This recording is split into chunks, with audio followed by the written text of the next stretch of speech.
श्री साईं सच्चरित्र अध्याय 10। श्री साईं बाबा का रहन सहन, शयन पटिया, शिरडी में निवास, उनके उपदेश, उनकी विलयशीलता, नानावली, सुगम पथ। प्रारंभ। श्री साईं बाबा का सदा ही प्रेम पूर्वक स्मरण करो, क्योंकि वे सदैव दूसरों के कल्याणार्थ तत्पर तथा आत्मलीन रहते थे। उनका स्मरण करना ही जीवन और मृत्यु की पहेली हल करना था। साधनाओं में यह अति श्रेष्ठ तथा सरल साधना है, क्योंकि इसमें कोई द्रव्य व्यय नहीं होता। केवल मामूली परिश्रम से ही भविष्य नितांत फलदायक होता है। जब तक इंद्रियां बलिष्ठ हैं, क्षण क्षण इस साधना को आचरण में लाना चाहिए। केवल गुरु ही ईश्वर है। हमें उनके ही पवित्र चरण कमलों में श्रद्धा रखनी चाहिए। वे तो हर इंसान के भाग्य विधाता और प्रेममय प्रभु हैं। जो अनन्य भाव से उनकी सेवा करेंगे, वे भवसागर से निश्चय ही मुक्ति को प्राप्त होंगे। न्याय अथवा मीमांसा या दर्शन शास्त्र पढ़ने की भी कोई आवश्यकता नहीं है। जिस प्रकार नदी या समुद्र पार करते समय नाविक पर विश्वास रखते हैं, उसी प्रकार का विश्वास हमें भवसागर से पार होने के लिए सद्गुरु पर करना चाहिए। सद्गुरु तो केवल भक्तों के भक्ति भाव की ओर ही देखकर उन्हें ज्ञान और परमानंद की प्राप्ति करा देते हैं। गत अध्याय में बाबा की भिक्षावृत्ति, भक्तों के अनुभव तथा अन्य विषयों का वर्णन किया गया है। अब पाठकगण सुने कि श्री साईं बाबा किस प्रकार रहते, शयन करते और शिक्षा प्रदान करते थे। बाबा का विचित्र बिस्तर।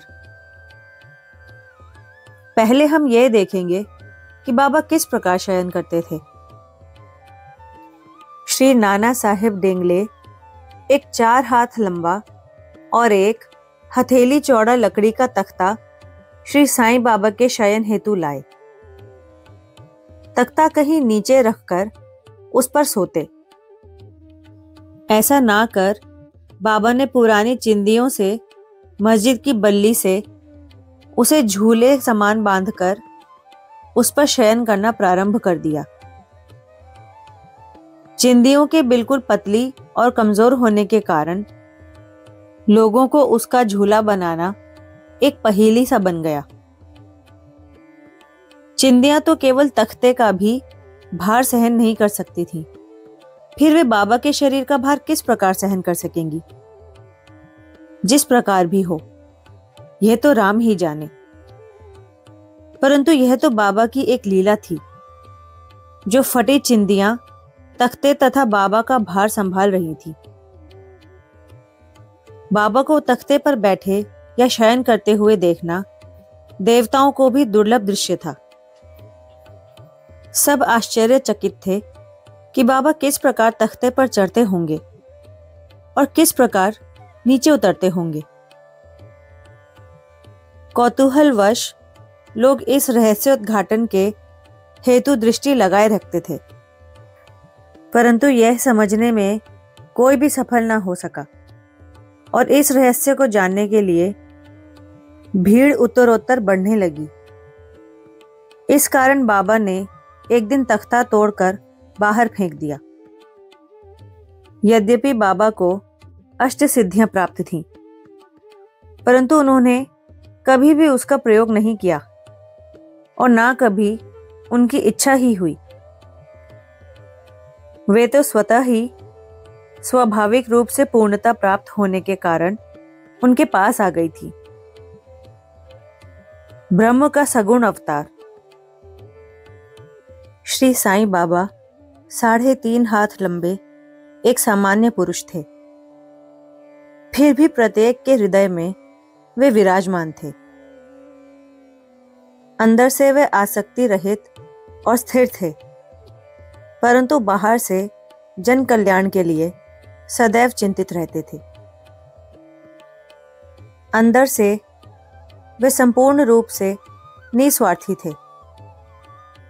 भक्तों के निमित्त उनके हृदय में परम शांति विराजमान थी, परंतु बाहर से संसार में उलझे हुए दिखलाई पड़ते थे। वे कभी प्रेम दृष्टि से देखते तो कभी पत्थर मारते, कभी गालियां देते और कभी हृदय से लगाते। वे गंभीर, शांत और सहनशील थे। वे सदा दृढ़ और आत्मलीन रहते थे और अपने भक्तों का सदैव उचित ध्यान रखते थे। वे सदा एक आसन पर ही विराजमान थे। वे कभी यात्रा को नहीं निकले। उनका दंड एक छोटी सी लकड़ी थी, जिसे वे सदैव पास संभाल कर रखते थे। विचार शून्य होने के कारण वे शांत थे। उन्होंने कंचन और कीर्ति की कभी चिंता नहीं की तथा सदा ही भिक्षावृत्ति द्वारा निर्वाह करते रहे। उनका जीवन ही इस प्रकार था। अल्लाह मालिक सदैव उनके होठों पर रहता। उनका भक्तों पर विशेष और अटूट प्रेम था। वे आत्मज्ञान की खान और परम दिव्य स्वरूप थे। श्री साईं बाबा का दिव्य स्वरूप इस तरह का था। एक अपरिमित, अनंत, सत्य और अपरिवर्तनशील सिद्धांत, जिसके अंतर्गत यह सारा विश्व है, श्री साईं बाबा में आविर्भूत हुआ है। यह अमूल्य निधि केवल सत्व गुण संपन्न और भाग्यशाली भक्तों को ही प्राप्त हुई, जिन्होंने श्री साईं बाबा को केवल मनुष्य या सामान्य पुरुष समझा या समझते हैं। वे यथार्थ में अभागे थे या हैं। श्री साईं बाबा के माता पिता तथा उनकी जन्म तिथि का ठीक ठाक पता किसी को भी नहीं है, तो भी उनके शिरडी में निवास के द्वारा इसका अनुमान लगाया जा सकता है। जब पहले पहल बाबा शिरडी में आए थे तो उस समय उनकी आयु केवल 16 वर्ष की थी। वे शिरडी में 3 वर्ष तक रहने के बाद फिर कुछ समय के लिए अंतर्धान हो गए।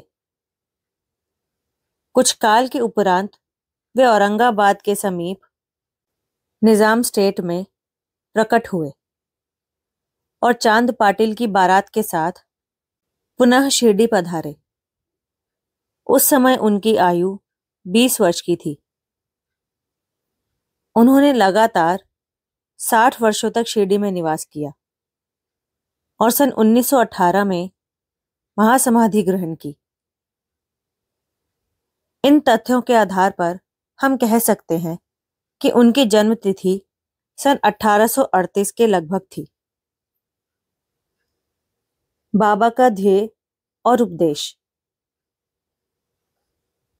17वीं शताब्दी में संत रामदास प्रकट हुए और उन्होंने यवनों से गायों और ब्राह्मणों की रक्षा करने का कार्य सफलतापूर्वक किया। परंतु 2 शताब्दियों के व्यतीत हो जाने के बाद हिंदू और मुसलमानों में वैमनस्य बढ़ गया और इसे दूर करने के लिए श्री साईं बाबा प्रकट हुए। उनका सभी के लिए यही उपदेश था कि राम जो हिंदुओं के भगवान हैं और रहीम जो मुसलमानों के खुदा हैं, एक ही हैं। उनमें किंचित मात्र भी भेद नहीं है। फिर तुम उनके अनुयायी क्यों पृथक पृथक रहकर परस्पर झगड़ते हो? अज्ञानी बालकों, दोनों जातियां एकता का ध्येय प्राप्त करो। कलह और विवाद व्यर्थ है, इसलिए ना झगड़ो और ना परस्पर प्राणघातक ही बनो। सदैव अपने हित तथा कल्याण का विचार करो। श्री हरि तुम्हारी रक्षा अवश्य करेंगे। योग, वैराग्य, तप, ज्ञान आदि ईश्वर के समीप पहुंचने के मार्ग हैं। तुम्हारी कोई कितनी ही निंदा क्यों ना करे, तुम उसका प्रतिकार ना करो। यदि कोई शुभ कर्म करने की इच्छा है तो सदैव दूसरों की भलाई करो। संक्षेप में यही श्री साईं बाबा का उपदेश है कि उपयुक्त कथा अनुसार आचरण करने से भौतिक तथा आध्यात्मिक दोनों ही क्षेत्रों में तुम्हारी प्रगति होगी। सच्चिदानंद सद्गुरु श्री साईनाथ महाराज। गुरु तो अनेक हैं। कुछ गुरु ऐसे हैं जो द्वार द्वार हाथ में वीणा और करताल लिए अपनी धार्मिकता का प्रदर्शन करते फिरते हैं। वे शिष्यों के कानों में मंत्र फूंकते हैं और उनकी संपत्ति का शोषण करते हैं। वे ईश्वर भक्ति तथा धार्मिकता का केवल ढोंग ही रचते हैं। वे वस्तुतः अपवित्र और अधार्मिक होते हैं। श्री साईं बाबा ने धार्मिक निष्ठा प्रदर्शित करने का विचार कभी भी मन में नहीं किया। दैहिक बुद्धि उन्हें किंचित मात्र भी छू ना गई थी, परंतु उनमें भक्तों के लिए असीम प्रेम था। गुरु दो प्रकार के होते हैं, नियत और अनियत। अनियत गुरु के आदेशों से अपने मन में उत्तम गुणों का विकास होता है तथा चित्त की शुद्धि होकर विवेक की वृद्धि होती है। वे भक्ति पथ पर लगा देते हैं, परंतु नियत गुरु की संगति मात्र से द्वैत बुद्धि का वास शीघ्र हो जाता है। गुरु और भी अनेक प्रकार के होते हैं जो भिन्न भिन्न प्रकार की सांसारिक शिक्षाएं प्रदान करते हैं। यथार्थ में जो हमें आत्मस्थित बनाकर इस भव सागर से पार उतार दे, वही सद्गुरु है। श्री साईं बाबा उसी कोटि के सद्गुरु थे। उनकी महानता अवर्णनीय है। जो भक्त बाबा के दर्शनार्थ आते, उनके प्रश्न करने के पूर्व ही बाबा उनके समस्त जीवन की त्रिकालिक घटनाओं का पूरा पूरा विवरण कह देते थे। वे कभी संशयग्रस्त नहीं हुए। देहधारी होकर भी उन्हें देह की किंचित मात्र आसक्ति न थी। देह तो उनके लिए केवल एक आवरण मात्र था। यथार्थ में तो वे नित्य मुक्त थे। वे शिरडीवासी धन्य हैं जिन्होंने श्री साईं बाबा की ईश्वर रूप में उपासना की। सोते जागते, खाते पीते, बाड़े या खेत तथा घर में अन्य कार्य करते हुए भी वे लोग सदैव उनका स्मरण तथा गुणगान करते थे। साईं बाबा को ईश्वर मानते थे। शिरडी की नारियों के प्रेम की माधुरी का तो क्या ही कहना। वे बिल्कुल भोली भाली थी। उनका पवित्र प्रेम उन्हें ग्रामीण भाषा में भजन रचने की सदैव प्रेरणा देता रहता। यद्यपि वे शिक्षित न थीं, तो भी उनके सरल भजनों में वास्तविक काव्य की झलक थी। यह कोई विद्वत्ता न थी, वरन उनका सच्चा प्रेम ही इस प्रकार की कविता का प्रेरक था।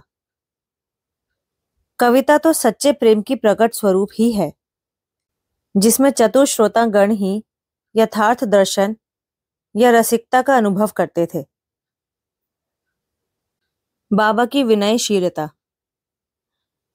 ऐसा कहते हैं कि भगवान में 6 प्रकार के विशेष गुण होते हैं: कीर्ति, श्री, वैराग्य, ज्ञान, ऐश्वर्य और उदारता। श्री साईं बाबा में भी ये सब गुण विद्यमान थे। उन्होंने भक्तों की इच्छा पूर्ति के निमित्त ही सगुण अवतार धारण किया था। उनकी कृपा बड़ी ही विचित्र थी। भक्तों के हेतु वे अपने श्रीमुख से ऐसे वचन कहते जिसका वर्णन करने का सरस्वती भी साहस ना कर सकती थी। उनमें से यहाँ पर एक रोचक नमूना दिया जाता है। बाबा अति विनम्रता से इस प्रकार बोलते, दासानुदास, मैं तुम्हारा ऋणी हूं। कैसी विनम्रता है। यद्यपि बाह्य दृष्टि से बाबा विषय पदार्थों का उपभोग करते हुए प्रतीत होते थे, परंतु उन्हें किंचित मात्र भी उनकी गंध न थी और ना ही उनके उपभोग का ज्ञान था। वे खाते अवश्य थे, परंतु उनकी जीवा को कोई स्वाद न था। वे नेत्रों से देखते थे, परंतु उस दृश्य में उनकी कोई रुचि न थी। काम के संबंध में वे हनुमान सदृश अखंड ब्रह्मचारी थे। उन्हें किसी पदार्थ में आसक्ति न थी। वे शुद्ध चैतन्य स्वरूप थे, जहाँ समस्त इच्छाएं, अहंकार और अन्य चेष्टाएं विश्राम पाती थीं। संक्षेप में वे निस्वार्थ मुक्त और पूर्ण ब्रह्म थे। इस कथन को समझने के हेतु एक रोचक कथा का उदाहरण यहां दिया जाता है। नानावली। शिरडी में नानावली नाम का एक विचित्र और अनोखा व्यक्ति था। वह बाबा के सब कार्यों की देखभाल किया करता था। एक समय जब बाबा गादी पर विराजमान थे, वह उनके पास पहुंचा। वे स्वयं ही गादी पर बैठना चाहता था, इसलिए उसने बाबा को वहां से हटने को कहा। बाबा ने तुरंत गादी छोड़ दी और तब नानावली वहां विराजमान हो गया। थोड़े समय वहां बैठकर वह उठा और बाबा को अपना स्थान ग्रहण करने को कहा। बाबा पुनः आसन पर बैठ गए। यह देखकर नानावली उनके चरणों पर गिर पड़ा। इस प्रकार अनायास ही आज्ञा दिए जाने और वहां से उठाए जाने के कारण बाबा में किंचित मात्र भी अप्रसन्नता की झलक न थी। सुगम पथ, संतों की कथाओं का श्रवण करना और उनका समागम। यद्यपि बाह्य दृष्टि से श्री साईं बाबा का आचरण सामान्य पुरुषों के सदृश ही था, परंतु उनके कार्यों से उनकी असाधारण बुद्धिमत्ता और चतुराई स्पष्ट ही प्रतीत होती थी। उनके समस्त कर्म भक्तों की भलाई के निमित्त ही होते थे।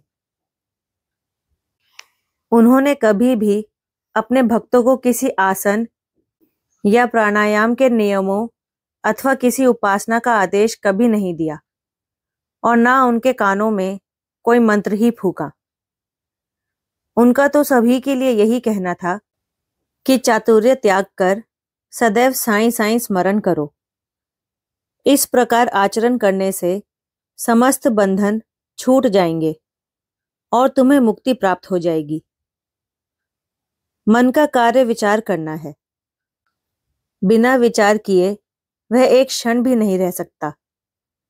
यदि तुम उसे किसी विषय में लगा दोगे तो वह उसी का चिंतन करने लगेगा, और यदि उसे गुरु को अर्पण कर दोगे तो वह गुरु के संबंध में ही चिंतन करता रहेगा। आप लोग बहुत ध्यानपूर्वक साईं की महानता और श्रेष्ठता श्रवण कर चुके हैं। ये कथाएं सांसारिक भय को निर्मूल कर आध्यात्मिक पथ पर आरूढ़ करती हैं। इसलिए इन कथाओं का हमेशा श्रवण और मनन करो तथा आचरण में भी लाओ। सांसारिक कार्यों में लगे रहने पर भी अपना चित्त साईं और उनकी कथाओं में लगाए रहो। तब तो यह निश्चित ही है कि वे कृपा अवश्य करेंगे। यह मार्ग अति सरल होने पर भी क्या कारण है कि सब कोई इसका अवलंबन नहीं करते? कारण केवल एक ही है कि ईश कृपा के अभाववश लोगों में संत कथाएं श्रवण करने की रुचि उत्पन्न नहीं होती। ईश्वर की कृपा से ही प्रत्येक कार्य सुचारू एवं सुंदर ढंग से चलता है। संतों की कथा का श्रवण ही संत समागम सदृश है। संत सानिध्य का महत्व अति महान है। उससे दैहिक बुद्धि, अहंकार और जन्म मृत्यु के चक्र से मुक्ति हो जाती है। हृदय की समस्त ग्रंथियां खुल जाती हैं और ईश्वर से मिलन हो जाता है, जो चैतन्य घन स्वरूप है। विषयों से निश्चित ही विरक्ति बढ़ती है तथा दुखों और सुखों में स्थिर रहने की शक्ति प्राप्त हो जाती है और आध्यात्मिक उन्नति सुलभ हो जाती है। यदि तुम कोई साधन जैसे नाम स्मरण, पूजन या भक्ति इत्यादि नहीं करते, परंतु अनन्य भाव से केवल संतों को ही शरणागत हो जाओ, तो वे तुम्हें आसानी से भव सागर के पार उतार देंगे। इसी कार्य के निमित्त ही संत विश्व में प्रकट होते हैं।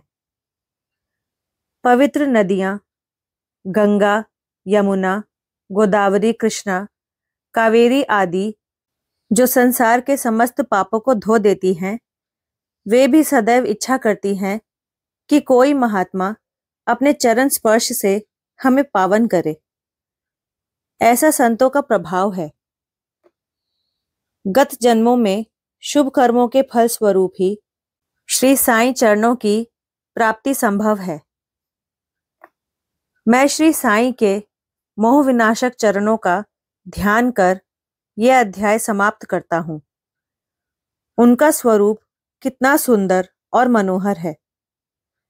मस्जिद के किनारे पर खड़े हुए वे सब भक्तों को उनके कल्याणार्थ उदी वितरण किया करते हैं, जो इस विश्व को मिथ्या मानकर सदा आत्मानंद में निमग्न रहते थे।